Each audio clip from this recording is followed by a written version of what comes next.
그러니까 이 얘기 한번 해볼게요. AI 시대에 오히려 가장 귀중해지는 것은 오프라인 경험입니다. AI가 대신 못 해주는 거죠. AI는 사이버 경험, 흔히 말하는 가상 공간에서의 경험은 이제 누구보다 잘 만들어주고 잘해주겠죠. 그런데 실제 오프라인의 경험, 아니 그 얘기 나중에 하고 무슨 얘기면 그것도 결국은 나중에 매트릭스처럼 뇌파 신호를 뭐 조작하여 뭐 하게 할 겁니다. 그리고 아시겠지만 사실 오프라인 경험이라는 것도 인간의 감각기가 받아들이는 거기 때문에 나중에 고도로 발달한 가상 세계는 그건 나중 얘기고 그건 말 그대로 최종 얘기고 어쨌든 근데 그것도 인정하는 게 뭐냐면 실제 오프라인 경험을 준다는 거예요. 맞잖아요. 감각기에다가 직접 결국 무슨 말이냐면 뇌가 해석하는 감각일 뿐이다. 알겠는데 그걸 뭐 코드를 꽂아서 하든 직접 가서 돌멩이를 만지든 어쨌든 뇌의 감각기로 들어가는 경험을 하는 거기 때문에 저는 무슨 막 순수한 돌멩이가 진짜고 가상 돌멩이 가짜다 얘기를 하는 게 아니라 어쨌든 귀중해지는 건 오프라인 경험이라고요. 제가 말하는 건 AI가 만드는 가짜 경험. 무슨 말인지 알겠죠? 나중에 진짜 감각기에 싸줄 정도가 되면 저는 거의 그건 진짜 경험과 유사 경험이 된다고 봐요. 심지어 무슨 옛날에 노자가 말했던 그런 것들, 노자 장자가 말했던 우리가 진짜로 보는 세상이 맞을까? 저는 되게 그건 맞다고 생각을 해요. 근데 그 얘기가 아니라 유사 경험은 지금 단계의 AI들이 만들어내는 거고 진짜 못하는 건 오프라인 경험인 거죠. 무슨 말인지 알겠죠? 그래서 저는 역설적으로 산업적으로 얘기해 볼게요. 이제 콘서트 실제 콘서트. 그러니까 무슨 말 스트리밍이나 뮤직비디오나 이거 말고 실제로 내가 가서 봐봐요. 여기는 뭐가 다 개입되는 거냐면 가는 거 되게 힘들잖아요. 아니죠. 시작부터 해볼게요. 표를 사는 거 쉽지 않잖아요. 피켓팅을 해야 되잖아요. 그때 표를 샀다는 환희 그리고 날짜를 기다려 구닥다리식으로 며칠 남았다 몇 반 남았다. 그리고 콘서트까지 가. 그리고 수많은 갈 때부터 점점 분위기가 그라데이션으로 막 옷을 입은 저 티셔츠를 입은 쟤도 팬인가? 근데 가까이 갈수록 점점 그 사람들이 많아져. 거기 가까이 갔더니 거기 근처에 있는 모든 편의점들이 막 이 가수의 노래를 틀어줘. 그리고 밖에서 막 줄을 서. 그때부터 흥분해. 그래. 그리고 팬들끼리 모여서 막 자기네끼리 춤을 춰. 아니면 막 포토카드를 교환해. 그리고 들어가. 그리고 이제 프론트 가수가 올라와. 누군지 잘 모르겠으나 흥이 돋궈져. 점점 이제 날은 어두워지고. 그다음에 가수가 따잔 등장했을 때 그 환희. 그리고 화면으로만 보는 그 가수가 실제 살아 있어. 심지어 막 춤을 추다가 넘어지기도 해. 기타를 치는데 기타 줄이 끊어져. 이거는 실제로 잘 몰라. 물론 AI도 그걸 학습해서 나중에 하겠지만 실제로 내 눈앞에서 그게 막 끊어지고 당황하는 모습, 그죠? 또는 심지어 나랑 눈을 마주쳐줬어. 뭐 AI가 그것도 조작해줄 수 있겠지만 저건 실제로 저렇게 옆쪽을 보다가 아니면 우연히 내 쪽으로 뭐 물병을 던졌는데 막 물을 맞아. 이런 모든 것들을 경험해.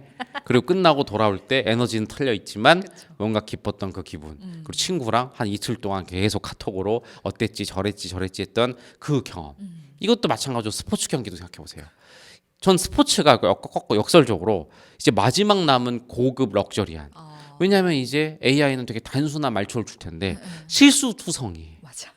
흙먼지 날리고 가서 봐야 돼. TV로 보는 것도 안 돼. 되게 AI가 말끔하게 편집해 주겠죠. 막 공의 궤적. 근데 그게 아니라 직접 가서 옆에 욕하는 막 술에 쩔은 아저씨 냄새 맡아가면서 때로는 막 침튀기 응원하고 그 딱 소리 그런 것들 그리고 안 보이는 선수들의 그 어떤 작은 동작들 물론 그것도 AI가 360도 카메라로 찝어줄 수 있겠지만 내 눈에만 인간의 눈은 내가 보고 싶은 걸 특정적으로 확대해서 보잖아요. 그쵸. 그런 것들을 보면서 경험하는 그런 것들이 되게 클 것이다. 여러분도 앞으로 오프라인 행사를 많이 찾아다니셔라. 그리고 그쪽 산업이 마지막 남은 저는 되게 유일한 어떤 그런 영역 아닐까? 재밌는 게 제가 얘기 길게 해서 죄송해요. 제가 이틀 전에 본 기사에서 이것도 봤어요. 독서 산업 대위기죠. 원래도 위기였죠. 쇼츠나 이런 걸로 다 요약해주고 이제 AI가 이 책도 너무 잘 요약해줄 거야. 근데 굳이 왜 읽어야 되느냐? 그래서 오히려 책은 이제 마지막 남은 럭셔리로 할 것이다. 책 한 권에 5만 원이고 엄청나게 이제 표지부터 해서 되게 꾸미고 그걸 들고 읽고 있는 사람은 저 사람 되게 럭셔리한 지금 지적 활동을 하고 있구나. 이런 식으로 할 것이다. 근데 그것도 의미하는 게 뭐냐?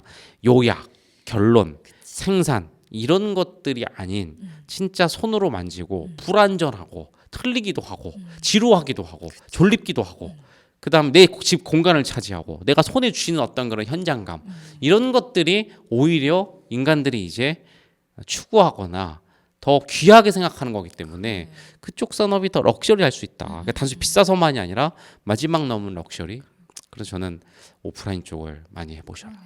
말씀하신 것처럼 요약 뭐 다 정리된 거 이런 거 그냥 결과잖아요. 근데 책은 어쨌든 그거를 이해하기까지의 과정이 이제 쭉 있어가지고 과정 경험에 사람들이 점점 열광을 한다는 건데 갑자기 든 생각이 음악도 저는 이제 약간 그 경험을 얼마나 깊게 하느냐에 따라서 레이어가 있다고 단계가 맞아요, 있다고 맞아요. 보는 게 처음에는 저도 그냥 스트리밍으로 듣다가 어느 순간 한 번 딱 오프라인 경험으로 이제 공연장에 가서 들으면 거기서 오는 그 경험적 충격이 있거든요. 맞아요. 그리고 나면 이걸 보러 가고 막 아까 말씀하신 건 줄 서고 이런 게 재밌다가 나중에는 이제 페스티벌을 가면서 진짜 많은 사람들이랑 같이 맞아요. 부대찌기면서 놀다가 거기서 이제 더 나아가면 제가 이제 최근에 갔다 온 것 중에서는 전라남도 땅끝마을에 사는 페스티벌이 있는데 거길 사람들이 광주역까지 굳이 기차를 타고 가서 거기서 또 버스를 맞아요. 타고 굳이 저 땅끝마을까지 가가지고 거기 이제 해변에서의 음악을 듣는 그 경험. 맞아요. 이거는 진짜 AI가 아무리 뭘 해도 아까 말씀하신 맞아요. 매트릭스를 제외하면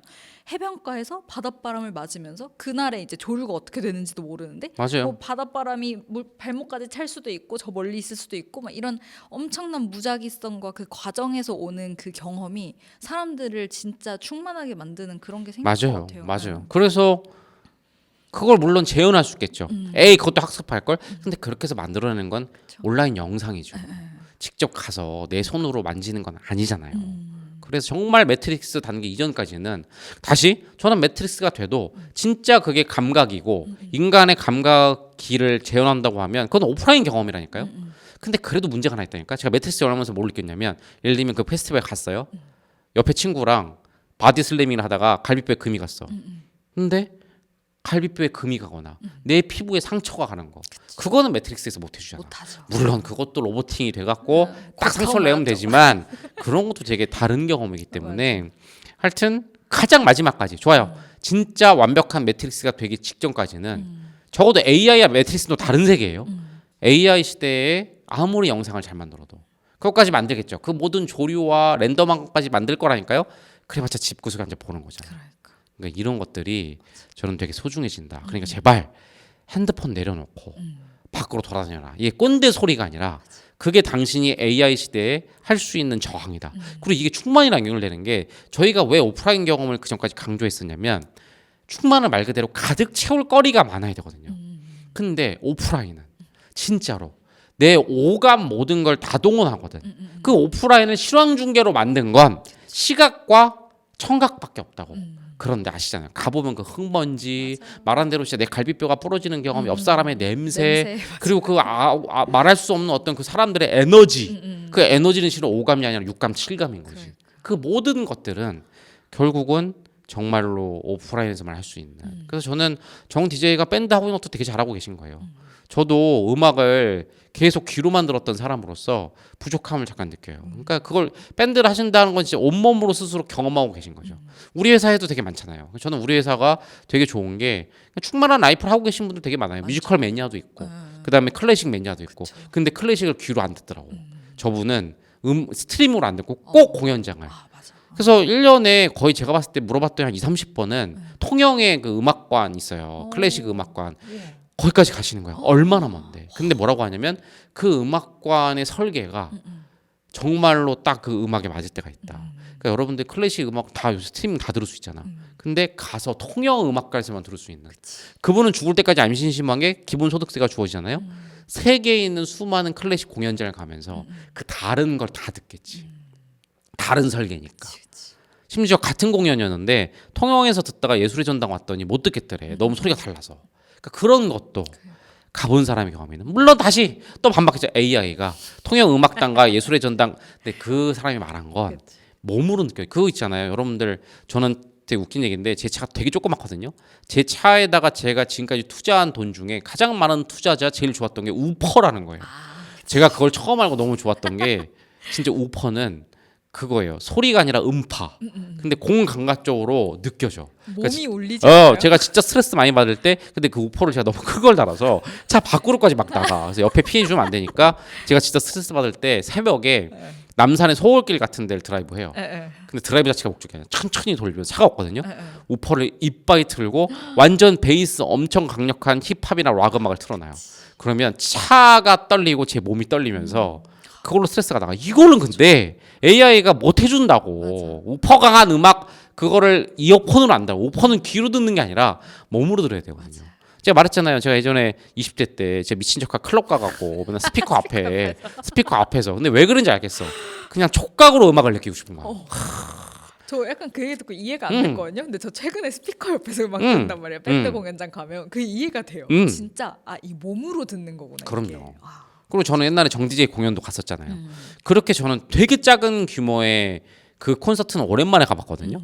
근데 뭔지 알겠어. 저는 그때 그 정디제이 플러스 연주하는 사람들의 뭐 이렇게 표현할 수밖에 없어요. 압이 전달이 되더라고. 그러니까 그들의 에너지라고도 표현하는데 좀 에너지는 진부하고 뭔가 그들이 주는 그 압력이 나한테까지 전달이 되더라고. 근데 그거는 그렇게 작은 데서 연주하는 사람들. 그리고 저는 이제 좋은 게 뭐냐면 정디제이가 그때는 되게 초창기였잖아요. 그러니까 이렇게 말할게요. 다시는 이제 정디제이의 그 초창기 아마추어의 그걸 못 보겠지. 맞아. 그 풋풋함, 그 에너지, 그 뭐 실수 그런 것들을 못 보겠지. 지금 가면 이제 되게 능숙할 거잖아요. 그때보다는. 그러니까 이것도 뭐냐면 오프라인 경험이 중요한 게 뭐냐? 그때 가서 봐야 되는 거야. 예를 들면 뭐 콜드플레이 오아시스 공연 좀 있으면 달라요. 실황 중계는 그때를 박제해 놓는 건데 그들이 늙어요. 또는 그들 목소리도 변할 거야. 아니면 그들이 갑자기 더 건강해질 수도 있어. 그날에 그것만 보는 거야. 그러니까 따라다니는 거지. 무슨 말인지 알겠죠? 그러네. 제가 뭐 얘기했지만 저는 오아시스 되게 좋아하는데 오아시스의 더블린 콘서트를 예매했었어요. 8년 전에 날짜도 기억나요. 8월 8일. 근데 어떤 다른 스케줄이 겹쳐서 못 갔는데 제 천추의 한이에요. 왜 더블린을 했는지 아세요? 저는 아일랜드 더블린에 대한 동경. 워낙 술을 좋아하고 아일랜드 사람들은 미친 듯이 술 마시고 더블린은 특히 이제 뭐 기네스 맥주 이런 거에 원산지고 이러니까 거기서 오아시스가 공연하면 제가 제일 원하는 진짜 난폭한 청중들의 거친 맥주잔이 날아다니는 그래서 딴 것도 안 보고 더블린 했다고요. 네. 더블린 실황이 나중에 올라오겠죠. 근데 거기 가서 제가 막 공연을 듣는데 제 머리 위로 기네스 맥주가 날라와서 제가 시꺼멓게 물드는 그건 제가 못 경험하겠죠. 전 놓친 거야. 놓친 경험인 거야. 무슨 말인지 알겠죠? 그러네요. 오프라인 경험이 진짜 맞습니다. 지금 얘기를 듣다 보니까 막 떠오르는 사례들이 진짜 많을 맞아요. 만큼 진짜 귀해지고 그게 진짜 우리가 할 수 있는 경험들로 남는 그러니까 것 같아요. 저는 아까 얘기 듣다가 되게 좀 약간 소름 돋았던 게 정디제가 그랬잖아요. 친구랑 대화할 때 친구랑 대화하기 전에 한번 필터링 때문에 물어본다. 근데 그게 나중에 고도화되면 어떻게 되겠어요? 친구 말을 듣고 그냥 얘한테 맞는 대답을 알아서 나를 다 학습시켜 놓고 거꾸로 아니면 친구도 좋게 말하면 이거예요. 내가 너무 사랑하는 친구가 죽었어. 그 친구의 모든 지금까지 대화를 학습시켜서 걔랑 대화하도록 하겠지. 딴 얘기도 하나 있어요. 이건 이미 누가 저한테 보내줬어요. 한 6개월 전에 조나모를 학습시켰다. 그래서 뭐냐면 나는 조나모를 내 폰에 가지고 다니면서 상담을 받는다. 굳이 당신한테 안 물어보고 이 충만주의 뭐 내 영상을 다 학습시킨 거야. 그럼 딱 조나모가 할 만한 답변이 나온다. 실제로 근데 우리 회사에도 그런 사람 있어요. 할만하네요. 네. 최지천 교수를 너무 좋아하는데 그 사람이 모든 강의랑 책을 다 학습시켰대. 그래서 교수님 저 지금 인생에 이 고민이 있는데 어떻게 하면 될까요? 그 교수님이 답변해 준 거랑 똑같이 답변해 준대. 그러면 사실은 이제 그러면 조나모도 최지천도 의미가 없지 않느냐. 그러나 현장감이 있는 거죠. 그렇죠. 실제로 만나서 이 사람의 눈빛과 떨리는 목소리와 때로는 가끔의 호흡 또는 그냥 이 사람의 어떤 에너지 그 내용은 같을지라도 이게 들어간 거랑 아닌 거랑은 다르다 이거죠. 무슨 말인지 알겠죠? 그래서 조나모 학습시키고 해도 돼요. 하지만 이제 우리가 나중에 북톡 이런 것도 왜냐하면 웃긴 게 이 충만감 라디오를 현장에서 할 거라니까요. 녹음 상태 안 좋고 다 안 좋겠죠. 우리가 왜 하겠어요? 여러분이 계속 귀로만 듣던 그렇죠. 그런 라디오를 현장에서 한번 들어보면 좀 다른 게 있을 것이다. 우리들의 눈빛 하다못해 우리 둘이 이렇게 얘기하는 교환하는 이런 눈빛과 자세만 봐도 거기서 느껴지는 뭔가가 있걸요. 많이 다르죠. 아 저렇게 대화하는구나. 나는 저렇게 대화해 본 적이 얼마나 있는가. 다시 콘서트를 가시고 여행도 많이 다니시고 제일 중요한 거 친구도 제발 만나시고 엄마 아빠랑도 폰 보면서 얘기하지 말고 폰을 내려놓고 제발 엄마 아빠랑 얘기하시고 그러니까 이렇게 얘기할게요. 폰을 내려놓은 사람이 이 시대의 가장 럭셔리한 사람 이 시대의 가장 최후에 대항하는 사람이기 때문에 여러분들 럭셔리하게 살고 싶잖아요. 폰을 내려놓고 가상세계에 빠져나와서 오프라인을 많이 하셔라.